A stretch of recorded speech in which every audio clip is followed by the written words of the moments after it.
लहानपणीच्या आठवणी ताजे करूसाठी आम्ही आज चाललो वनभोजन. आज वाडीत इल्ला आमच्या वनभोजन. वनभोजन म्हटल्यानंतर सगळे बालपणीचे दिवस माका आठवाक लागले. म्हणतात ना, कितीतरी पैसे दिले तरी आता बालपण आणि लहानपण आम्ही ह्या विकत घेऊ शकत नाही. आज वनभोजन खय आता बघूक चालला. डायरेक्ट येऊन पोचला वनभोजनाच्या ठिकाणी. सगळे मुलं येऊन क्रिकेट खेळाक सुरुवातच केल्याने.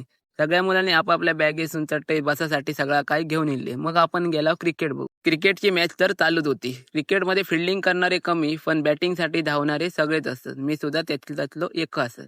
बॅटिंगसाठी सगळेच जण धावक बघतात पण फिल्डिंग करू कोणच बघत नाही. तसा काय क्रिकेट विकेट बघला, पोरांचा खेळ बघला आणि आम्ही चालला वरच्या ठिकाणी काय करतात ते. वरच्या ठिकाणी इल्ला होता सगळे पोरी रंगीत कपडे घालून इल्ले आणि मस्त एकामेकाशी गप्पा मारित होते. मग गेल्यावर जेवण करतात ते. आम्ही सुद्धा हौशी बाबाच्याकडनं भांडण 100-200 रुपये घेऊन येऊन आम्ही सुद्धा असेच रानात येऊन पार्टी करायची आणि एकत्र मिळून खायचे. सगळे काय दिवस माका डोळ्यासमोर येऊक लागले आणि सगळा काय माका आठवाक लागला.